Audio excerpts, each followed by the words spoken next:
Hello there, beautiful people. Let's get your week rolling with the right mix of news and conversations. Whether you're catching us online or on TV, hop on and join the chat. I'm Asis-Carilo. Here's your daily dose of deep dives and good vibes. Welcome to Beautiful Day. Oh my goodness, hindi ako sanay na ako lang yung gumaganon. But Paolo del Rosario will be here in just a bit. He got caught in traffic along the Skyway. So to all the fans ni Paolo del Rosario, don't you guys worry. Mamaya he'll be joining us in a matter of minutes. But we'll get the show rolling as usual. You can join us from anywhere around the world. We are live and online. BNC PHL on YouTube and Facebook. Feel free to send us your messages, shout-outs, questions, what have yous via the comment sections that I always check. And we got a great lineup for you guys today. The doctor is in for Health Matters. This month is actually COPD Awareness Month, Chronic Obstructive Pulmonary Disease, one of the top causes of death worldwide. So Dr. Nikki Payawal will be joining us for Health Matters later on to talk about that. And for the hangout, we will be chatting with this lovely lady, a very good friend of mine, former MYX VJ, singer-songwriter, voice talent, and seasoned event host, Dela Cruz. We will be talking about her successful career, the many colorful hats that she wears, and her experience hosting the Wicked for Good premiere in Singapore. Mami, ikikwento niya sa atin yan. That's really exciting. And it's been raining in Manila since early this morning, so we'll get an update from Pag-asa for Weather HQ later with Paolo, of course. So join us all the way till 8:30, 8:25, 8:30, 1.5 hours. And we promise you a great show today. And if you're just about to leave home, let's go check the roads for you this morning. Let's take a look at the situation in major roads at this hour. First up, we're taking a look at EDSA White Plains. Day 2 of the INC rally happening today. So I believe the rally will be starting at 8 a.m. But as early as now, we're seeing the police already there, fire trucks. We got a couple of tents, some people already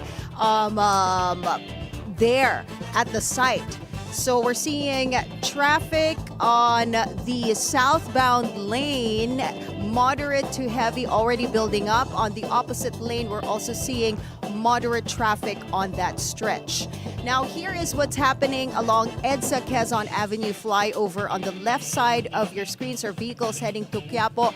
Already looking very busy on a Monday morning. We're seeing moderate to heavy traffic already building up. On the opposite lane, same situation, right side are vehicles heading to Quezon Memorial Circle.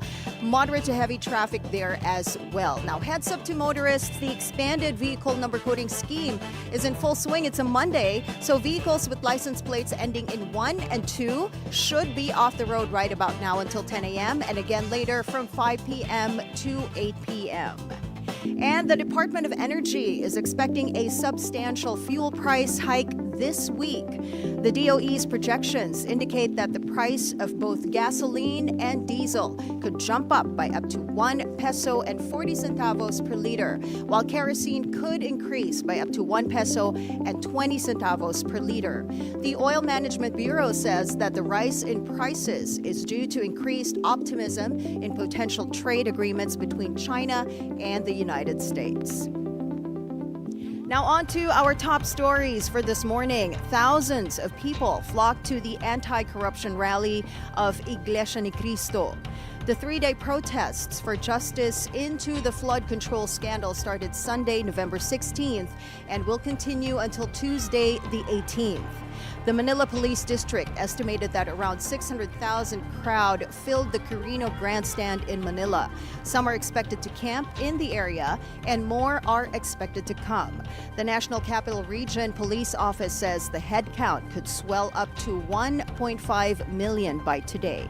Authorities are anticipating that the protest will continue being generally peaceful until the third day. Malacanang is under heightened security as the 3-day Iglesia Ni Cristo rally takes place. The security buildup began Friday last week as the NCRPO garrisoned various areas around the palace and closed off entry points, including Ayala Bridge. as this was the main area of concern after the conflict that occurred during the September 21st anti-corruption protest movement. Aside from the PNP, there are also personnel from the Bureau of Jail Management, Bureau of Fire Protection, and several ambulances. Most of them expect to be staying here until Tuesday when the rally ends. Now, the flood control scandal comes to Malacanang's door as former Congressman Zaldico tags President Ferdinand Marcos Jr. himself in the 100 billion peso budget insertions. Palace Press Officer Claire Castro, however, is convinced that Ko is only talking because he is being used, adding that Ko's statement is too obvious as its timing coincides with the INC protests in Metro Manila. Malacanang says they have no plans to press charges against Ko and that PBBM is not worried about the allegations. Castro also says that the ombudsman will be the one to decide if charges should be filed against Ko. As the INC's three-day rally continues, political analyst Lito Banayo called the length of time unusual, but he doesn't think they have a hidden agenda, saying it's mainly a show of strength. Kung minsan magtataka ka bakit 3 days, di ba? Meron bang agenda na ipe-pressure somebody to do something, no? Like to resign or whatever. But I don't think based on their statements na ganon. Pagkakaalam ko rin, sinolo nila ito November 16, 17, 18 instead of joining the November 30. One, because talagang ganon sila, solo-solo, no? Pangalawa, they didn't want to muddle the message. Because do you remember nung, when was that? The other rally, September 21, merong Marcos resign, may Duterte resign, may kung ano-anong messages na iba-iba kasing grupo, no? Masyadong heterogeneous yung grupo. No? So ngayon, they wanted stick to the message, which is transparency, accountability, and justice. On BNC's Agenda Weekend, Banayo also stated he believes President Ferdinand Marcos Jr. had no need to create the ICI. It was just for show. You're the commander-in-chief. You're in control. Kung kailangan mo intelligence gathering, you have the ISAP, you have the entire gabot of NBI, police, lahat yan, no? Kung talaga gusto mag-imbestiga, pwede ka na mag-imbestiga. Kung if it's for the purpose of making sure that the evidence that is gathered is foolproof so that it will stand in court, well, what is there the DOJ and the ombudsman and all of that for, no? So parang ang nangyari, the way I look at it, at ang suspecha ng iba, optics lang ito. Our coverage on the INC protest rally or INC anti-corruption rally will continue all the way till tomorrow. So the rally is scheduled until tomorrow, Tuesday, November 18. Yesterday we had a coverage on day one of the INC rally, and I was here with, di ba nagbabanter ako by myself, but I was here with George Cahilas, of course. We did the 2 to 4 time slot, and we were able to speak with two political analysts, Professor Froilan Calilong and Ms. Malutikia, and we actually learned a lot of good points from our two political analysts, and one of them was, and they were both agreeing on this, is that the president should come out with a public address, because so far he has not answered these allegations from Zaldico. In fact, ang sabi nga ni Pangulong Marcos is ayaw niyang sagutin itong mga allegations, videos ni Zaldico. But our political analysts, our guests yesterday, they believe na hindi makakatulong if he remains quiet. So it would be best for him to come out with an address. In fact, if you listen to the interview last night with Sir Lito Banayo, he also said that mga Pilipino gusto natin sumasagot ang Pangulo. So I think it's about time for the president to make a statement, make a public address, and answer all these allegations from Zaldico. And also another point that was discussed yesterday was the fact that kasi sinasabi ng palasyo and also the ombudsman was saying that Zaldico isn't here and he didn't make these statements under oath. So wala siyang political weight. But if you look at the list that was given by Zaldico, this should be something that must be looked into kahit wala pa siya dito. When I asked Mr. Kiko Aquino D kung dapat bang hintayin pa si Zaldico bago natin i-investigate itong mga aligasyon na ibinigay niya sa kanyang video, he also mentioned na hindi na kailangan hintayin. Kailangan imbestigahan na. He was able to give lists, and according to Ms. Malutikia, meron pang page number yung mga binigay na listahan ni Zaldico. So, ibig sabihin, it's traceable.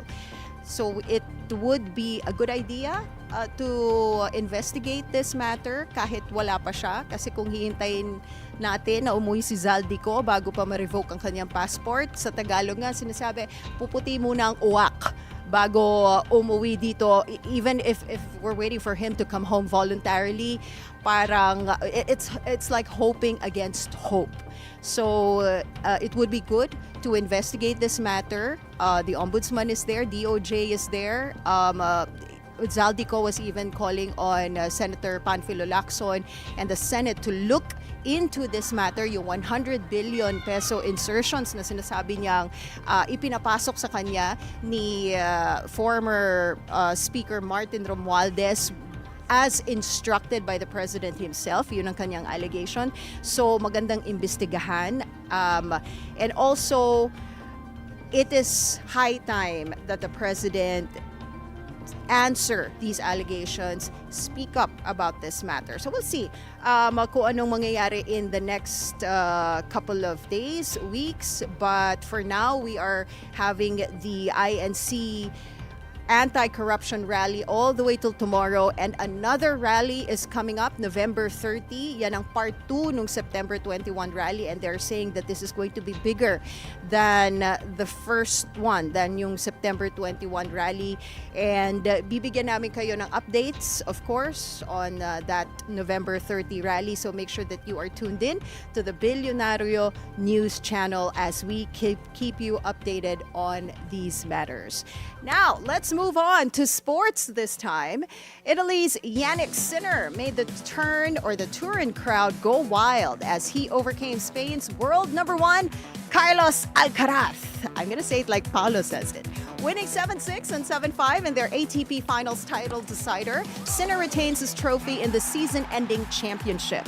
The clash seemed inevitable in a season dominated by their rivalry as Alcaraz takes the world number 1 title from Sinner, who won the last dance and took the trophy for himself in Turin.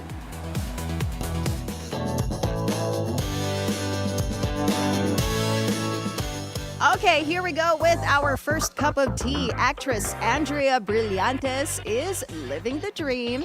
Andrea shared photos with Wicked for Good stars Ariana Grande and Cynthia Erivo during the premiere in Singapore. Andrea wrote, and I quote, 10 years ago, I met Ariana Grande, and now I got to meet her again. And Cynthia Erivo, life is so wild sometimes. The actress shared this unforgettable moment with singer Darren Espanto. The former child star also officially started her daring era after she was unveiled as the new calendar girl of a Filipino alcoholic beverage company. So it's a good year. 2025 is a good year for Andrea Brillantes. Congratulations, gorgeous. If you're watching, guest ka naman sa show. Now for our next cup of tea, Labubus are set to make their big screen debut. The Hollywood Reporter revealed that Sony Pictures closed a movie deal with the Toothy Monsters. The Labubu dolls became a phenomenon earlier this year after being spotted with celebrities like Blackpink's Lisa. The media outlet says the film is in the early stages of development and it hasn't been decided if it will be animated or live action. Sony has not given comment. Okay, you're gonna hate me for this, but I have never been a Labubu fan. Parang hindi sila cute. I don't know. Sila masyadong cute. But, you know, to each his own. And it's so expensive. For me, it's a waste of money. But, you know, whatever floats your boat. If you have collected almost all of the Labubus, then good for you. And this is something that you are going to be excited about. This Labubu movie that is set to make their big screen debut.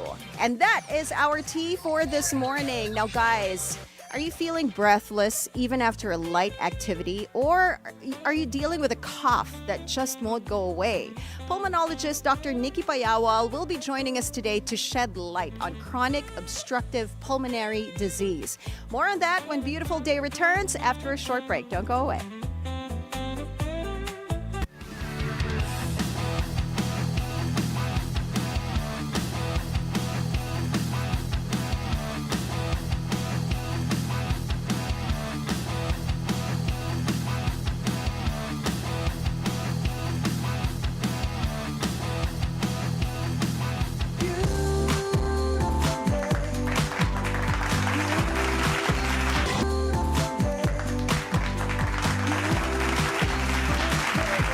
Welcome back to Beautiful Day.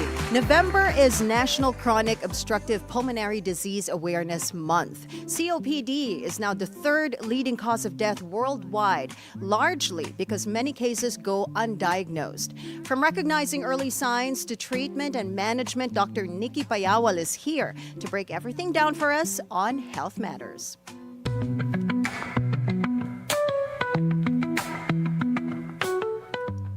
Beautiful day, Doc Nikki. Welcome back to the show. Hi, beautiful day. It's great to be back. Thank you so much for the invite. Thank you for being here with us today. Thank you for your time. Now, Doc Nikki, to start us off, what exactly is chronic obstructive pulmonary disease or COPD, and how is this different from, let's say, asthma or pneumonia? Okay, so great question. Very common question. So when you hear COPD, it sounds complicated, but simply put, COPD is synonymous to smoker's disease. So COPD broken down is chronic obstructive pulmonary disease, right? So it's also called as I said, the smoker's lung, but other people call it the accelerated lung aging disease. Why? Because it causes your lungs to age twice as fast as a normal lung. So that's a good picture. So COPD can cause several complications. First is chronic bronchitis. So in the upper picture, I like that picture. So the upper picture, it shows the healthy lung bronchus, right? On the right side, it causes, you can see that there's a lot of inflammation and excess mucus. That's because the most common cause is from chronic smoking. Chronic smoking or from exposure to toxic particles, toxic chemicals. When you inhale that every day for years and years, for whatever reason, the linings of your lungs is chronically inflamed, chronically damaged, and it causes chronic mucus formation so that you have chronic cough, chronic difficulty breathing. So as you can see in the picture, the lining of your lungs is almost messed up. Problema, basically yung daanan ng hangin permanently sira. Okay. Yung second most common complication is emphysema. So emphysema, long story short, is your lungs are supposed to look, your lungs are composed of alveoli. So those are little like gas bubbles. That's where the gas exchange happens. And later on in life, with chronic inflammation, the linings of those little bubbles or those alveoli, they get broken up. So it's broken up and it doesn't function anymore. So basically, overall, since when you inhale toxic chemicals, your whole lung is involved. So over time, COPD is basically the chronic destruction of your lungs, all in one. Doc Nikki, how common is COPD in the Philippines today? And in your experience, how common is it na, your patients, they already have COPD tapos hindi nila alam? Okay. So, sobrang common. Sobrang dalas ko actually nakikita. And every time you have a patient na pumapasok na matagal nang inuubo, matagal nang may plema, and when you ask them, do you smoke? Common, you think COPD. But sometimes, what's very unique, especially in the Philippines, is non-smokers are starting to be diagnosed with COPD. So the most common case, yung pinakamadalas na naririnig ko ay Doc, hindi po ako naninigarilyo pero yung asawa ko 20, 30 years, 40 years. Yun yung unang scenario na second-hand smoke, kumbaga. Second-hand smoker. Second, if they work or stay in places na mausok, nag-uuling sila, nagluluto sa bahay using yung gasol, using gas, and the ventilation is not good. So, every day, yung usok sa bahay, umiikot. It involves the whole family. What's very hard is COPD is diagnosed later in life. It's seen when you're already usually senior citizen. And what's difficult about it is once you diagnosed it, it's already permanent. It's irreversible. And once it already happens, because it's permanent, it will only progressively get worse. So what's different about the lung compared to other organs like the skin, the lung does not grow back. Hindi, kung nasira yung isang parte ng baga, hindi siya lalaki ulit, hindi siya gagawa ng bagong cells. So once the inflammation starts and it's chronically being exposed to toxic chemicals such as smoke, toxic fumes, then the whole lung is involved, and then tuloy-tuloy na yun. Sorry, I didn't get to answer your first question about pneumonia, asthma, COPD. So kung pagkaiba ng hika at pulmonya, okay, unang pulmonya, very common yung pulmonya. Basically, pulmonya, infection ng baga. Usually caused by bacteria, viruses. Ito, madaling igamot. It's usually, if it's bacterial, antibiotics. If it's viral, usually it resolves on its own.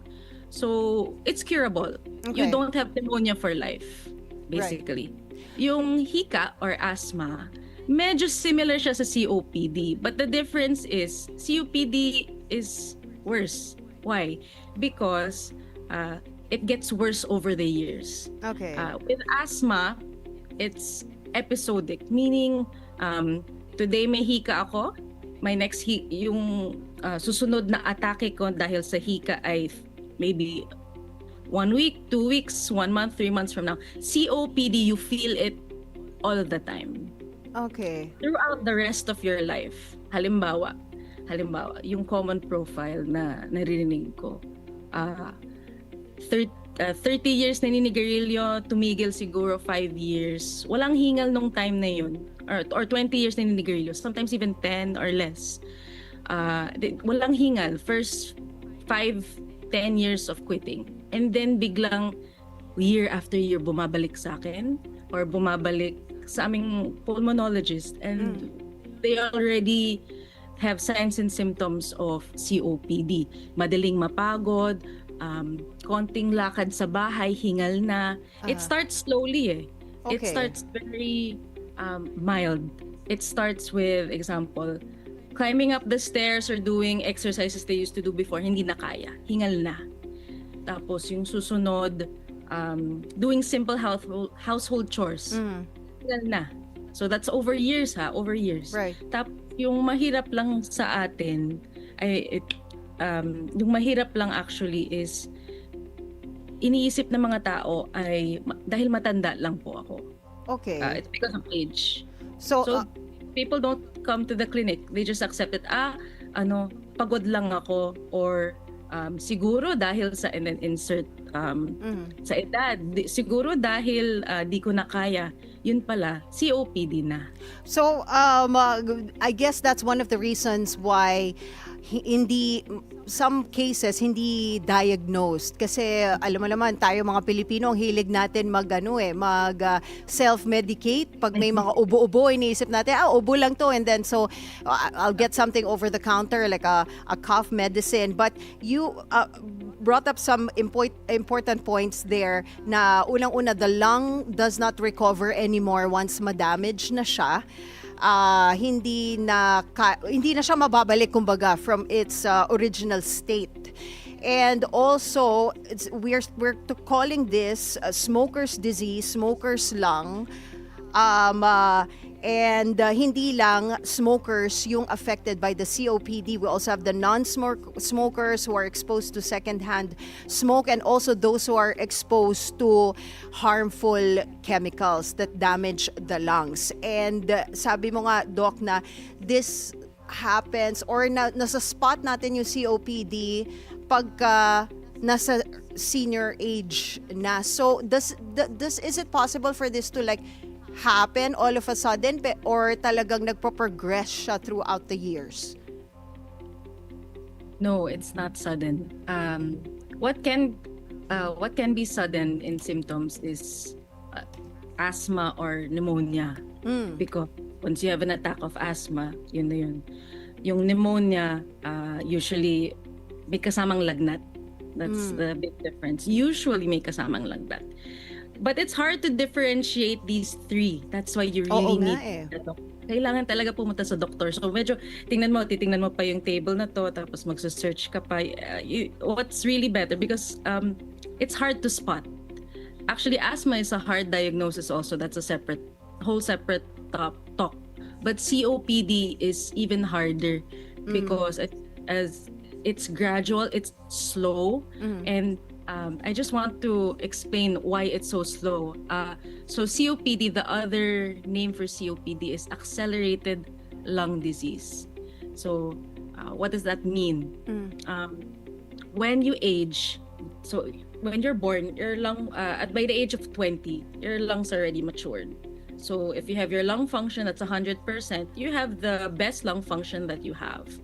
And I actually have a nice graph, accelerated lung aging. So example, if you have totally functional lung, 100%, as you age, usually starting the age after 20, your lungs decrease probably by 1%. 1% per year. That's normal. That's part of aging. But with COPD, it doubles, sometimes triples. So, and the speed that it goes with depends on how long you've been exposed to toxic fumes, toxic inhalational substances such as smoke. So yeah, that graph is perfect. So this is evidence-based graph. Example, you have an immortal lung, your lung function will just stay at the top. So tuloy-tuloy lang, 100% ng baga mo, ginagamit mo. May physiologic aging talaga. So yung baga mo, tama, that's why it's all hard to spot because talagang yung function ng baga mo pababa talaga eventually. But COPD doubles it. It's faster than usual. So how sometimes we spot COPD is I tend to find COPD when they're already late. But the one question I can ask that can already make me spot it is, mas mabagal ba yung lakad mo or yung pace mo sa paglakad kaysa sa tao na kaedad mo? Are you slower than your friends? Are you slower than your peers sa mga kabarkada mo? Okay. So, but that's already, you're already in the later stages. So that's why it's really hard to spot. So sometimes if you already know that your lifestyle is really exposed to smoking, toxic fumes, and you're already experiencing dyspnea and cough, then I really advise you get checked up. Doc, mahirap i-spot ang COPD, but it's easy to spot my partner who is already here. Hey, Paolo. Doc, thank you so much for being here, and I'd like to say thank you to everyone who waited for me also. Pero at the same time, I wanted really so much to talk about COPD. Very personal topic po to. This is actually the reason why I lost yung lolo ko. And when we talk about COPD, kasi is that I don't think people also realize na pwede sabayan yung pneumonia and COPD, if I'm not mistaken, because that was the issue with yung lolo ko. And the problem is that if I'm not mistaken, when you do have COPD, it makes it infinitely harder to treat the smaller lung issues simply because nawawala ng ability, correct me if I'm wrong, Doc, yung lungs to actually be able to manage itself or even function properly without the help of a ventilator or any other added equipment. Tama po ba yan? Yeah. So very good points. And I think before you came in, I had a slide that shows exacerbation. Yeah. So it's true because of the damage of the lining of yung daanan ng hangin. Its normal function is to produce phlegm, and then when you have bacteria that enters the airway, you'll cough it out. So there's a lot of things going on, but basically your lungs will try to expel it out. But since it's dysfunctional, whenever you get pneumonia, whenever you get bacteria that, or even viruses, even influenza, even things that are supposed to be managed at home, it's harder for a patient with COPD to recover from any pulmonary infection. So that includes pneumonia, bronchitis. There's many types of pulmonary infections. So pneumonia is infection of the lung. So that's when it already reaches the lower lobe. That's when it becomes toxic. So for a patient with COPD, because yung daanan ng hangin, the airway is already compromised, you can see why there's obstruction. That's why it's called chronic obstructive, because the linings are already so thick, full of phlegm. The linings are very obstructed already. Phlegm that's supposed to try to expel the bacteria, hindi makalabas. And what's very paradoxical about COPD is every time na-atake ka, every time may pneumonia ka, every time may infection ka, mas bumababa yung function ng baga mo. Mas mabilis yung deterioration ng COPD. There was a nice graph I showed where in every exacerbation bababa yung function. Yeah. Well, Doc, I like how you said there's a nice graphic, but none of these are nice when we take a look at yung lung health natin. It's true. But it's true. It's very factual. But at the same time, also, again, I guess I'm a bit sort of blessed because yung lolo ko found out that he had COPD relatively early. I say relatively early because I think he was able to manage it for around 10 years or so, given the fact that he found out that yung mga lifestyle changes very stark. Obviously, the stopping of smoking happened relatively early, but at the same time also there was daily walks, mga activities to really work on the lungs. So we talk about yung mga lifestyle changes that can slow down the progression of COPD because it cannot be reversed. It'll only get worse. Just what lifestyle changes can be done to help manage it and of course extend yung life and the quality of life of the person with COPD. Okay. Yeah, so great question. How to prevent COPD? So that's basically what you're asking. Number one, all across the board, wherever country you go, is if you smoke, you have to stop smoking. That is the biggest advocacy that we pulmonologists have because we've seen how bad COPD is. First, you have to stop smoking. The number one way truly to prevent it is to not only stop smoking, but second, your air should be clean. So keep indoor air clean.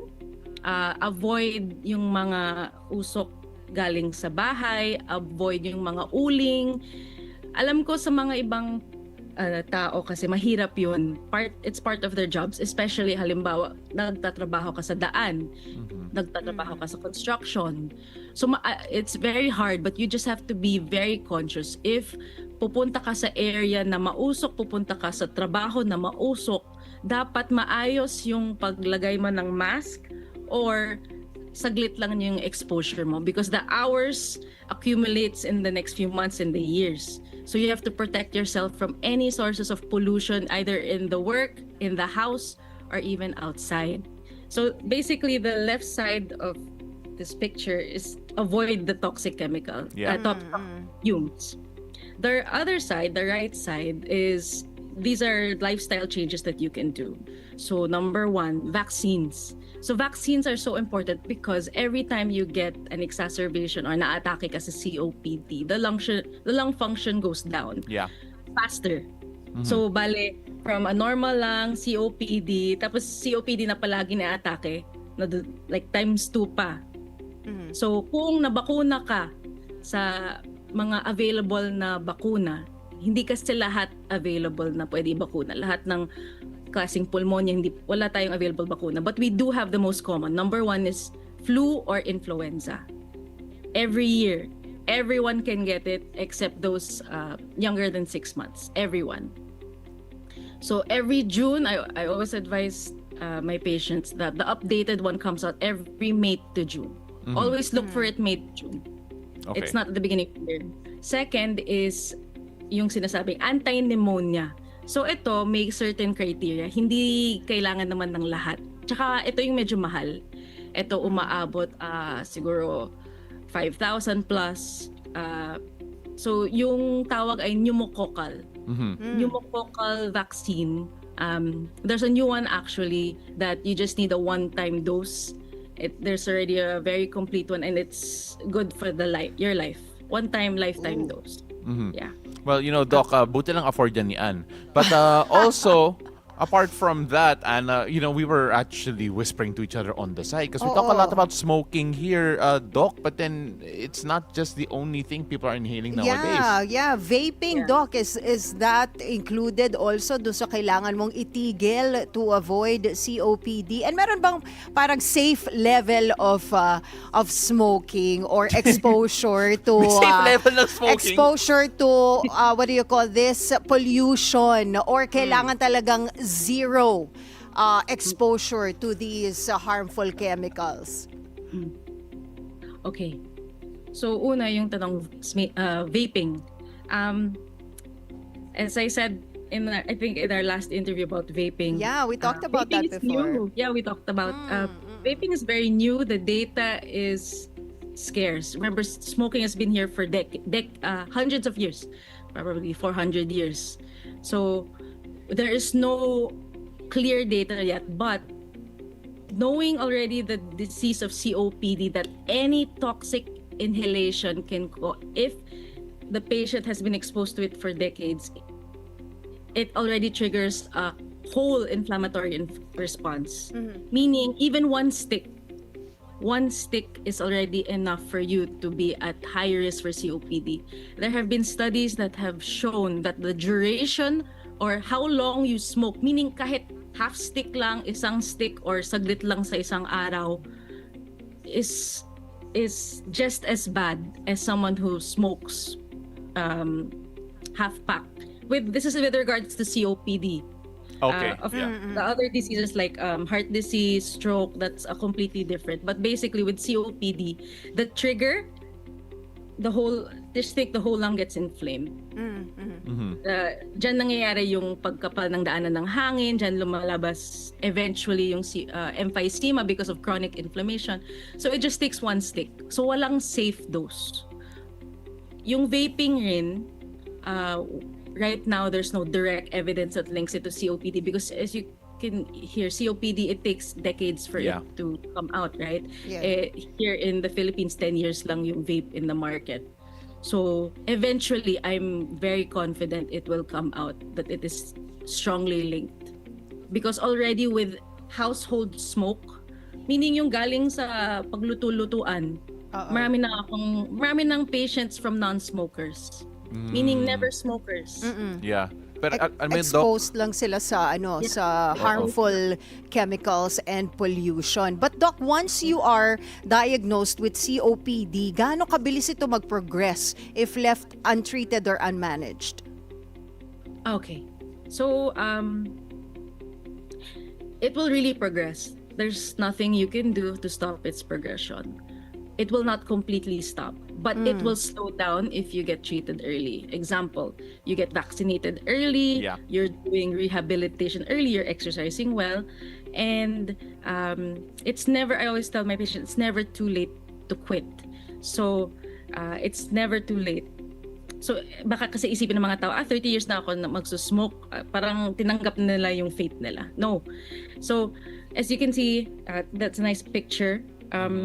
The lung function will normally decrease. That's normal in age. That's the top one. After that, if you stop, example, at 50 years old, may rebound. Magta-try mag-recover yung baga. So, aangat siya ng konti. Yeah. So that you'll be able to have lung function reserved for your later years in life. But if you stop later on at 60 years old, dyan talaga, dire-diretso, the angle goes down. But there's no specific number because it depends how much you smoke, it depends on other comorbidities.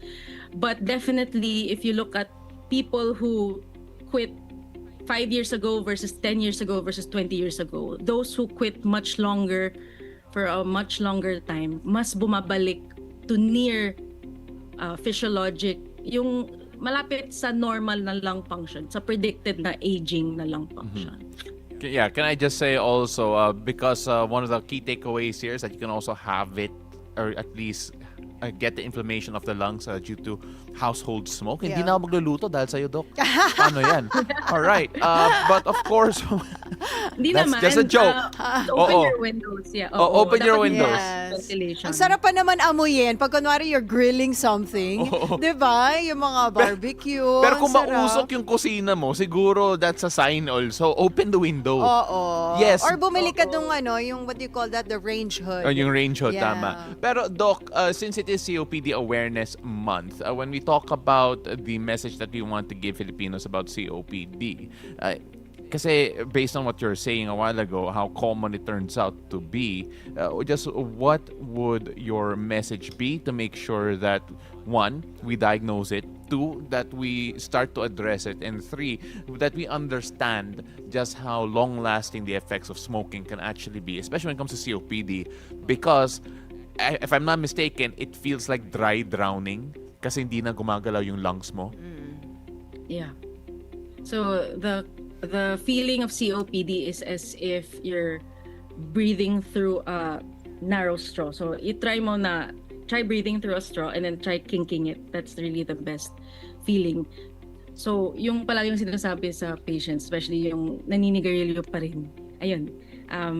Yung feeling talaga ay if you have a straw is and then biglang nag-narrow. Yeah. What happens kasi in COPD is you have the balloon. There's a balloon analogy. Instead of it inflating properly, it becomes a plastic. Yes. So air doesn't go in, it doesn't go out, it gets trapped. It becomes chronically obstructed. Then with emphysema, meaning the little bubbles or the alveoli of your lungs are all damaged. It doesn't absorb as properly. So that's the feeling. So that's what really it feels like.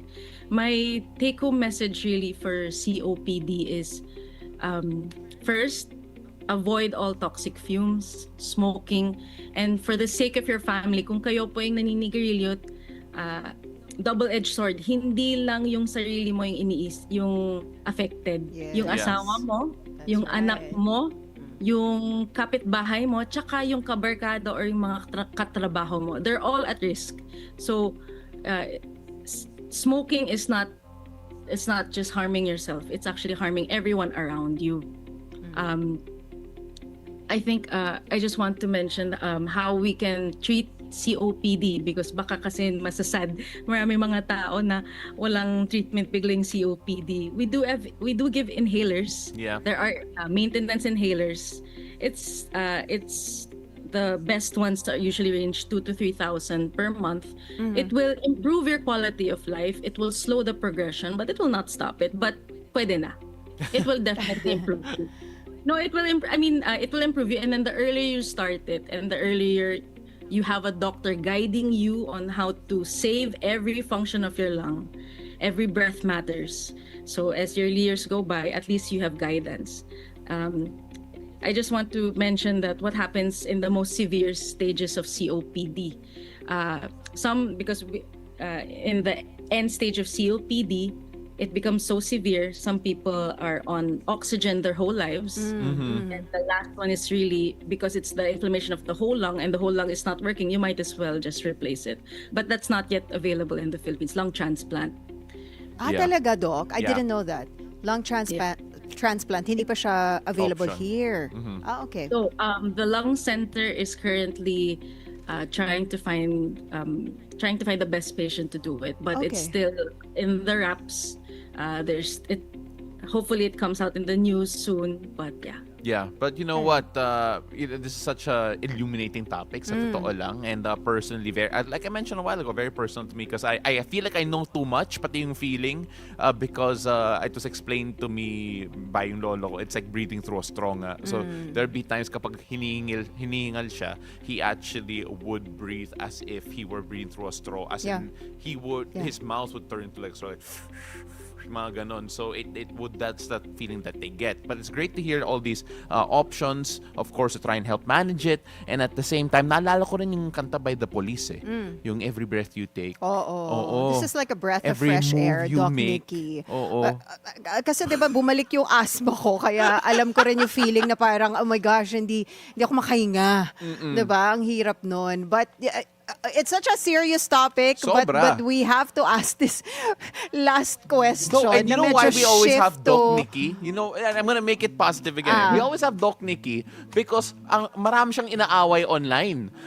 So, last time she was on the show, ang dami niyang inaaway about vaping. And we said like, she's the right one Ang to have daming here. ang daming affected kasi ang daming nagve-vape.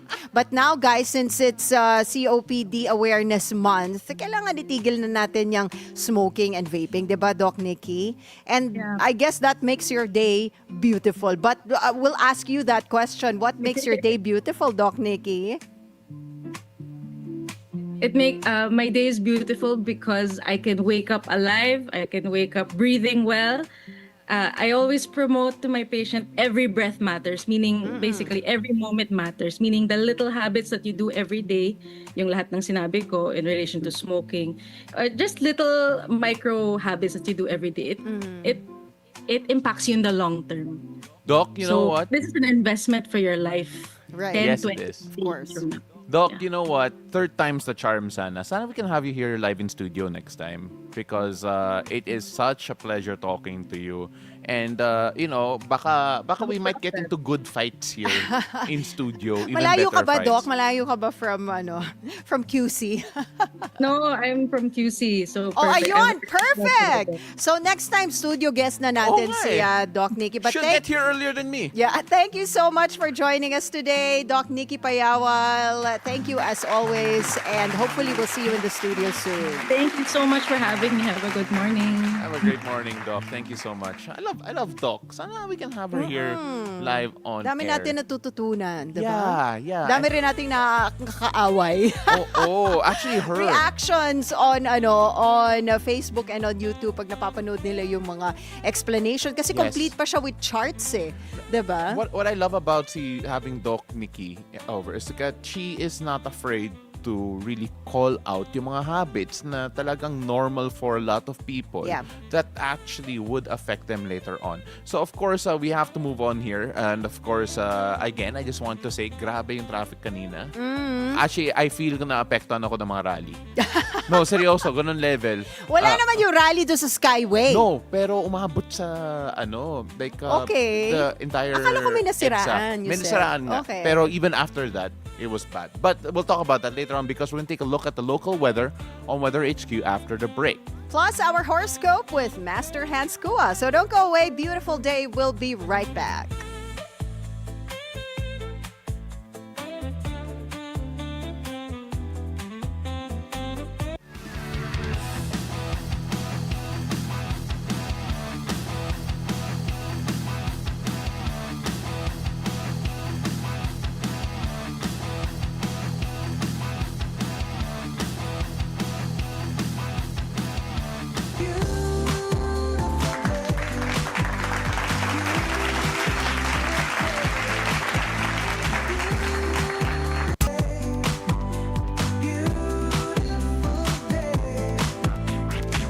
welcome back to Beautiful Day. Creativity and talent shine in this initiative by Our Home to make young Filipino furniture designers' dreams come true. Here's that story. Young Filipino designers took center stage in this celebration of creativity by Our Home. In partnership with Carl Colossal Creations Corporation, students participated in the Inter-School Furniture Design Challenge, Sofa and Bed Edition, at SM Mega Mall. Part of the experience for them here is not just the design, but being part of the production process, from selecting the materials like the fabric, the wood. They spend so much time with our partner Carl Colossal Creations Corporations in finalizing and bringing that design into life. Spearheaded by Our Home Business Unit Head and Senior VP Roy Tan, their mission to elevate the interior design profession and give students nationwide access to industry-level opportunities, which started in NCR, now expands across the country. Since there are regions po na hindi talaga ma-expose dahil maliit lang kanilang mga resources and mga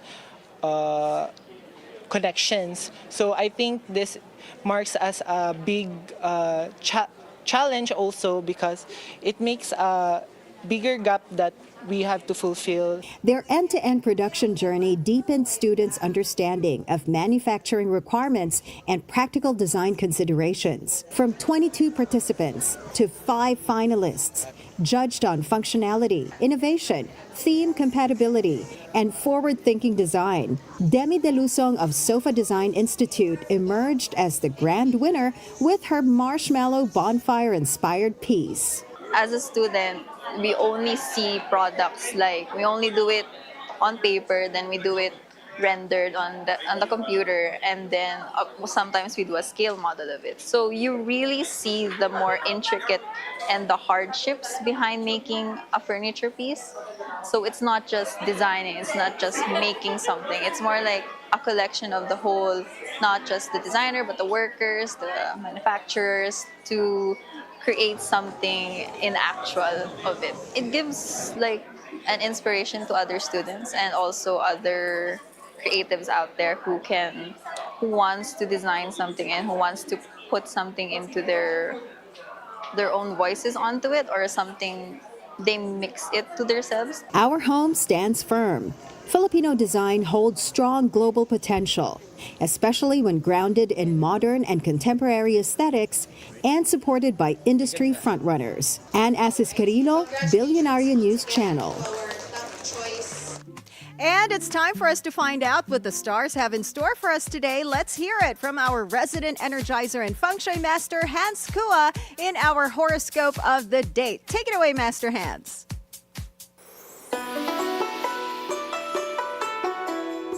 Good morning! Beautiful day with me, Bilyonaryo Feng Shui Master Hans Kua. Ito po ang horoscope ngayong araw ng Monday, November 17.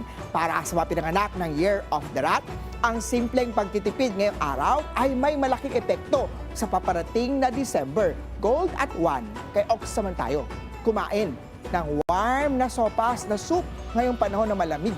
Ginhawa ito sa tiyan natin. White at 6. Kay Tiger naman, mainam na ihiwalay ang emergency fund sa iba mong savings. Blue at 9. Kay Rabbit naman tayo, maglaan ng 10 minutes na walk stretching kahit busy ka sa work. Green at 3. Sa mga pinanganak ng Year of the Dragon, nasa iyo ang spotlight. Make sure na prepared ka sa presentation o meeting mamaya. Red at 5. Kay Snake naman tayo, ang pagiging mysterious mo ang kinagigiliwan niya. Pero huwag din puro sikreto. Pink at 7. Ito naman kay Year of the Horsey, magandang araw para mag-set ng budget para sa holiday na expenses. Yellow at 8. Kay Sheep naman tayo, bigyan ng pahinga ang eyes mata mo. Iwasan natin ang gadget overload. Brown at 2. Kay Year of the Monkey naman tayo, makakaramdam ka ng separation anxiety. Bantayan ang attachment issues. Orange at 4. Kay Rooster naman tayo, para tiling updated ang payments record. Iwas tayo sa mga penalty. White at 6. Kay Dog naman tayo, bigyan ng reassurance si partner. Nangangailangan kasi siya ng emotional support mo. Gray at 5. Kipig naman tayo may dapat kang habulin na deadline. Huwag sayangin ang oras sa social media. Purple at 7.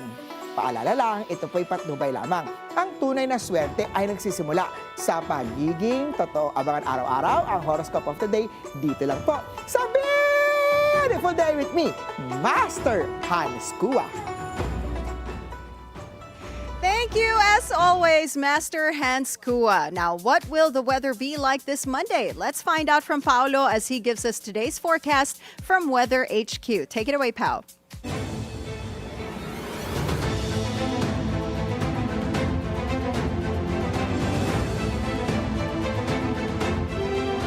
Thanks so much, Anne. Now let's take a look at the local weather by getting a live weather update here today via Zoom. Pag-asa weather specialist Charmaine Barilla joins us. Magandang umaga. Thank you so much for joining us. Yes, marami pong salamat. Charmaine, so may tatlong weather system ngayon na nasa Pilipinas or at least nakaka-apekto sa Pilipinas, the ITCZ, the Amihan, and the Easterlies. Simulan muna natin sa ITCZ because if I'm not mistaken, this is bringing rains down sa Mindanao area po. Yes po, no? So, as of today, ay nakaka-apekto ito ngayon sa may area na lang ng Palawan and Mindanao. And so, nakikita po natin by Wednesday onwards ay hihina na po to at yung weather po sa areas ng Mindanao ay much magiging better na and meron pa rin lamang mga chance ng mga pulo-pulong mga pagulan, pakidlat at paggulo. Tapos mag-focus din naman tayo sa Luzon area for seeing the weather here in Mindanao. Of course, Zamboanga, a bit warm there as per usual. Dito naman sa Metro Manila, naapektuhan yung Metro Manila in particular ng easterlies, if I'm not mistaken. And when we have the easterlies coming in there, ano pa mangyayari sa Metro Manila? So, at least for Metro Manila, ang nakikita po natin ay yung magiging panahon ay meron lamang tayong mga pulong-pulong mga pagulan, pagkidlat at pagkulog. Tapos usually po sa hapon hanggang gabi. And for the next 5 days, ganito po yung magiging weather natin. However, yung easterlies po ay much more na makaka-apekto, especially dito nga sa may Eastern Visayas, Bicol region, maging sa may Aurora and Quezon. And for the next day, especially kapag magkakaroon na nga tayo ng surge ng northeast monsoon, yung easterlies ay dito na lang magpa-prevail sa may Eastern Visayas. Okay, we're gonna show it right now kung ano po nangyayari dito. So you have the easterlies coming in towards the Eastern Visayas region as well as Metro Manila. But of course, another thing we have to look at here is yung northeast monsoon. Ito naman nakaka-apekto sa extreme northern Luzon and the northern provinces of the Luzon area. When you talk about the northeast monsoon, anong mga expectations po natin, Charmaine? So for northeast monsoon, sa ngayon kasi ay dito lamang siya sa may parts ng northern Luzon. No? Pero as the week progresses, nakikita natin na mas lalakas siya at magkakaroon ng surge. So makaka-apekto siya na sa malaking bahagi ng northern Luzon, especially dito sa may Ilocos Region, Cordillera, and Cagayan Valley. And then yung shear line or ito nga yung salubungan ng mainit na at saka malamig na hangin dahil nga magkakaroon tayo ng surge ng northeast monsoon, makaka-apekto ito ngayon, mas bababa yung axis niya dito sa may Aurora, Quezon, and Bicol region. Mag-occur yan by Thursday and Friday. We're gonna bring out the map back here and of course makita natin dito yung temperatures all the way from northern Luzon all the way down here sa may Legazpi area. Kung nakita po natin dito in Tuguegarao, 31 degrees Celsius being the high despite having wet weather. Baguio, as usual, relatively cool here, 25 degrees Celsius yung high at 17 degrees Celsius yung low po niya. Charmaine, good news in particular is kasi if I'm not mistaken, Pag-asa is not monitoring any LPAs, and of course there is very low chance of any storm developing for the next 3 to 5 days. If I'm not mistaken, makikita po natin dito that walang LPA. It feels good to say considering that last year around this time I think naka-apat tayo na sunod-sunod or at least towards the end of that. Is this the right type of reading to have that so far we are not worried about any developing typhoons or any of the like? Yes sir, tama po kayo no. At least for the next, until the next week ay wala po tayong nakikitang possible na LPA or any possible development ng tropical cyclone. However, when we look at our tropical cyclone threat potential, meron yung pinapakita na possible low pressure area pero low chance lamang na maging isang bagyo. So ito yung babantayan natin. So for this week, yung mga paulan lang more on ITCZ and yung shear line and northeast monsoon dito sa may parts ng northern Luzon.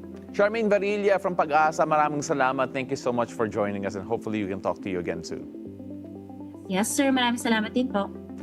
Now, up next, we go back here and we catch up with seasoned host and former MYX VJ, Dela Cruz. After the break, don't go away. Beautiful day. We'll be right back.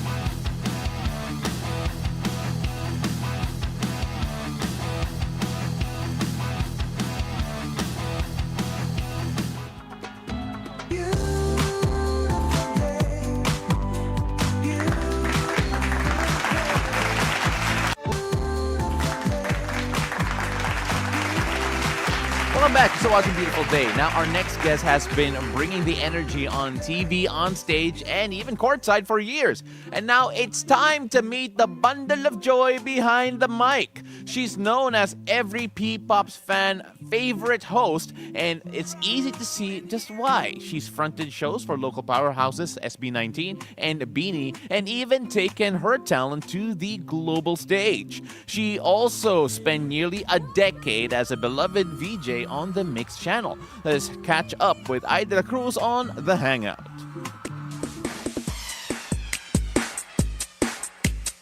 And beautiful day, ladies and gentlemen, we have found it. We have found the jacket na nawawala ni Ariana Grande after that Wicked premiere. Sa'yo pala napunta, grabe ka talaga. Ba't mo kinuha? Kailangan ko kasi ng jacket kasi may typhoon pala sa loob ng studio nyo. Ang lamig! Yes! Ang lamig! You know, first of all, thank you so much for joining us. When we talk about hosting, all right, going straight into it, has it always been yung dream mo? Ito ba yung chinart mong path? I've always loved hosting kasi sa school pa lang, I would always host school events, but I never really thought of it as a career path. Like for example, sa school, if you liked singing in school, hindi mo maiisip na magiging singer ako. Parang side quest lang siya, as the Gen Zs call it, side quest. And then nagulat na lang ako na, parang pwede pala ito maging career talaga. I thought I was just, sa school kasi namin, it was so small. So of course, you'd be good at hosting there kasi ang konti lang ng options. So hindi ko naman naisip na maliit lang yung audience mo. Yes. Parang, big fish in a small pond. Okay. Pero, hindi ko alam na kahit pala sa big pond. sa dagat, na rin pala, parang may iyaharap ka na rin pala sa mga tao. So, I didn't really realize that. So, kailan mo na-realize? Kailan yung aha moment na, oh my goodness, I can actually do this for a living and I am pretty good at it? Siguro when I was like on my 7th year on MYX. Okay. Wow. Before 7 that, years. grabe It took you 7 years pa before you realized na, oh my gosh, medyo magaling ako Siguro. Kasi parang when I was there, I didn't really think na, I feel like I was there because they didn't have any choice. Parang may imposter syndrome akong gano'n na, bakit ako tumatagal? Hindi ko gets. Parang hindi naman ako gano'n kagaling. Tapos parang nung they started giving me more and more projects, they started entrusting to me mga big artists, doon ko na na-realize na parang, baka magaling ako. Or baka naman meron akong ibubuga, gano'n. Okay. Pero hindi ko naisip na, I'm all that or I'm here because I'm super good.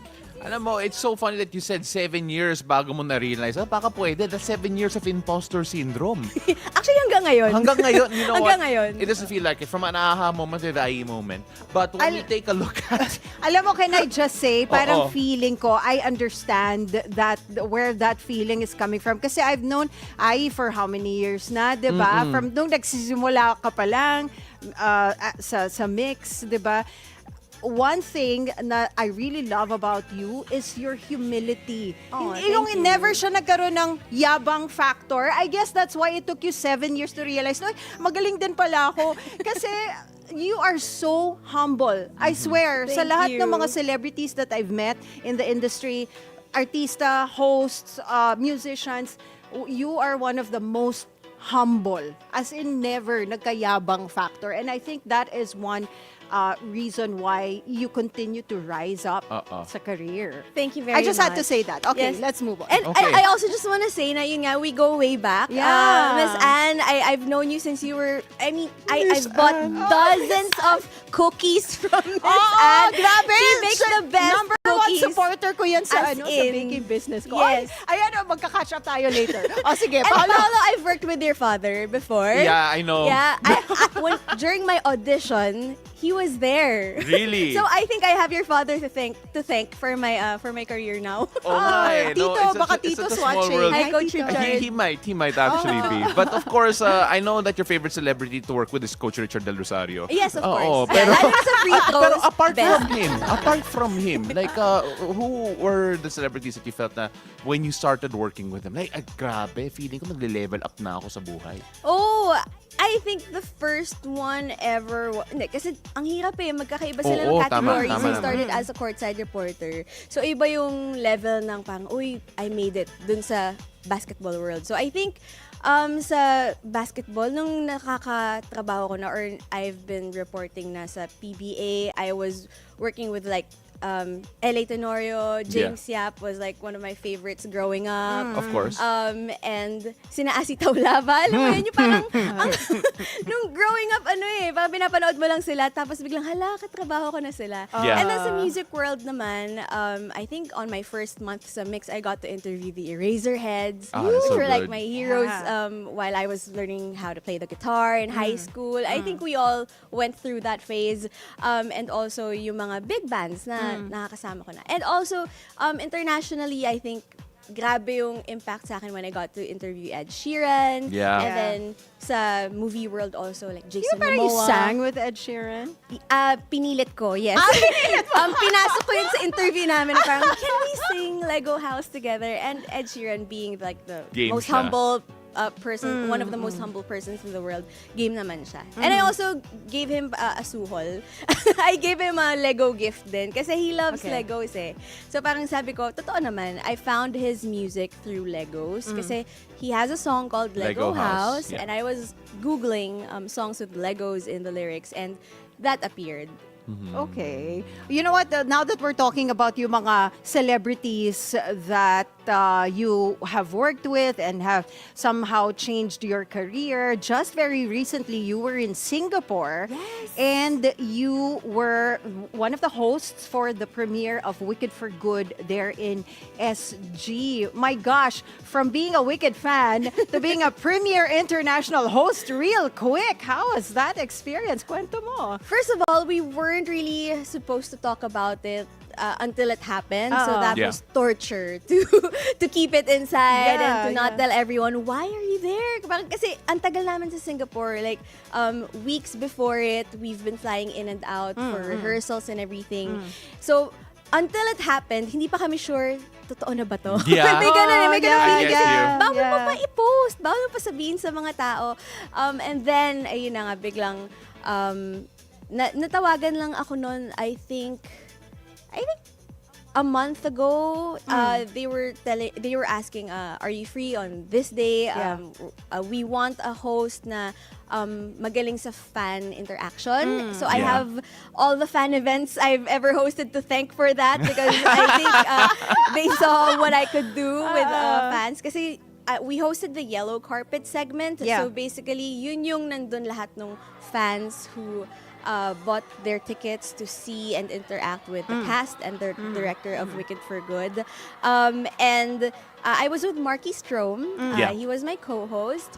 And we represented the Philippines. So there were only like 3 hosts there. Me, Marky, and then they had a Singaporean host for another event, like the fan event Okay. na indoor. Kami Okay. yung sa yellow carpet.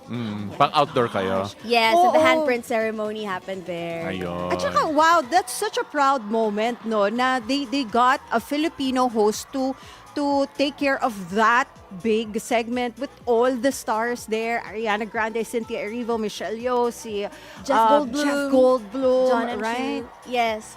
I know. I was also asking them about it. Na parang why fly in hosts from the hosts, yeah. Philippines Yeah. when you have hosts in Singapore? But I Singapore. think they also wanted to honor the Philippines because the Philippines is one of the biggest markets of Wicked in Asia. And since that's the last tour stop, that's the last stop, especially in Asia also, they wanted to include us there. So thank you very much to Universal for giving the Philippines, a small part in the premiere. Wow. Ang saya! I love it. And then you were there with Ariana Grande, with Cynthia Erivo. Ang saya! Oh my goodness!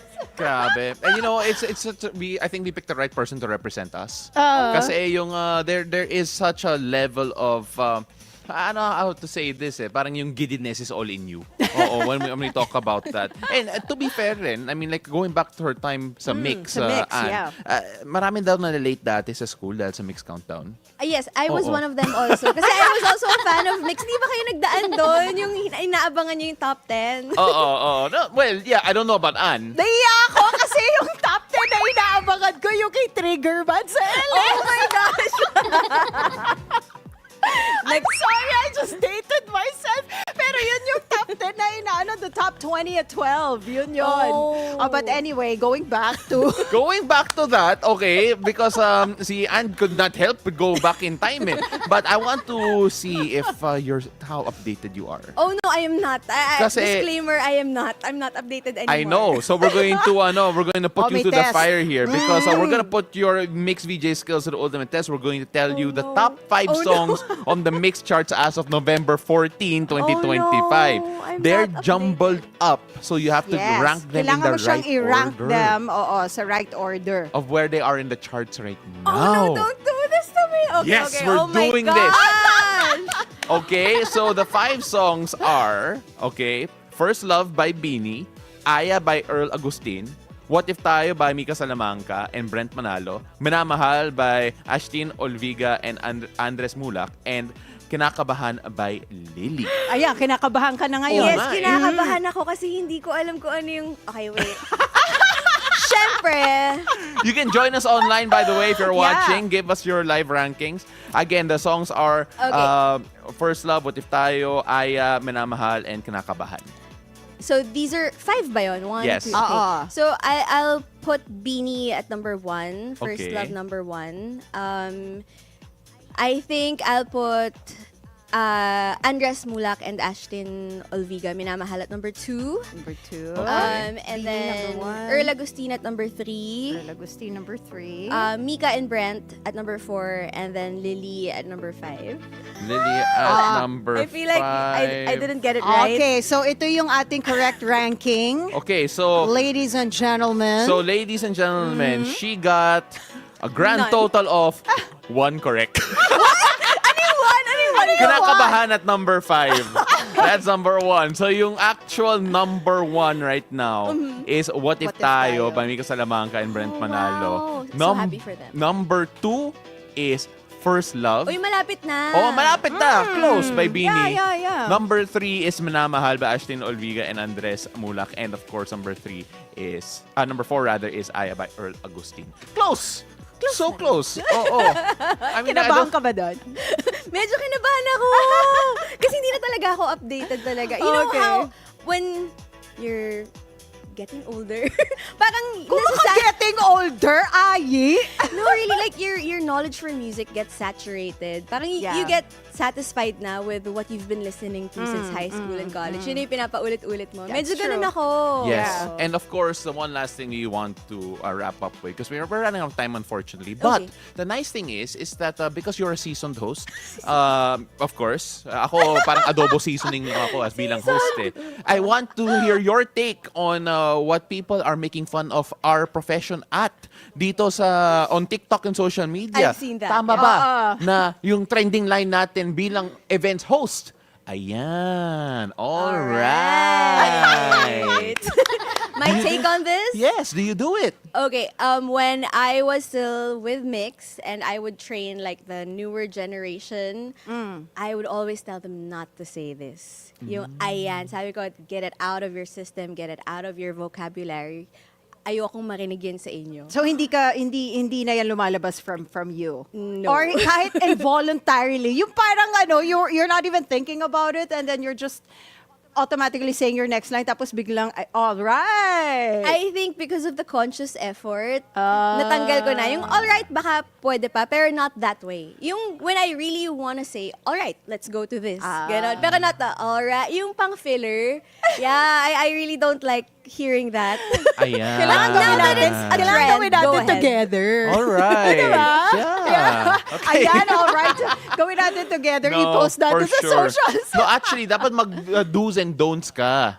Mag-do's and don'ts tayo online. Pwede, All right, so pwede. we're gonna actually have that after the show. We're going to see if we can convince her to give us some notes. Kasi I also want a career in hosting. So let's see what happens there. But we have to wrap things up, unfortunately, and we do so in a very special way. Yes, Ayi, our show is called Beautiful Day. So what makes your day beautiful? Ooh, when I can sleep 10 hours. 10 10 hours. hours? At least 10 hours. Today, how many? 2. Oh my. So it's not a beautiful day for me. Until you got here, of course. Of course. Pero hindi mo kang 2 hours lang ang tulog. Yeah, I mean, I know. look at her. Sana next time guest nyo ako, beautiful night. Oo. Sana beautiful night po. Oh nga eh. She was able to hide yung 2 hours of sleep via the silver eyeshadow. But you diba? look That's how gorgeous you as do ever. it. Thank you, Ladies and Thank you for Ayi. having gentlemen, me. Dela Cruz, thank you so much for joining us. My dad says hello, I'm sure. Okay, and of course, we are also counting the beautiful days to Christmas. And you know how many days we have left? Not a lot of days left because we have 38 beautiful days till 38 Christmas. days, oh my We God. are getting there. And Naalala that... ko nag-60 pa yan, tapos ngayon 38 na lang. Oh, Mamaya nga 8 na lang. Hindi na nalangaw daw yung oras eh. Time flies. And that's a wrap on our show this Monday, November 17. Thank you so much for joining us. I'm Paolo de Rosario. Remember, keep it cool and take it easy. And I'm Asis-Carilo. Have a great day ahead, and always remember to choose joy and spread love and kindness wherever this day takes you. See you again tomorrow, 7 a.m. to 8:30 a.m. only here on Beautiful day!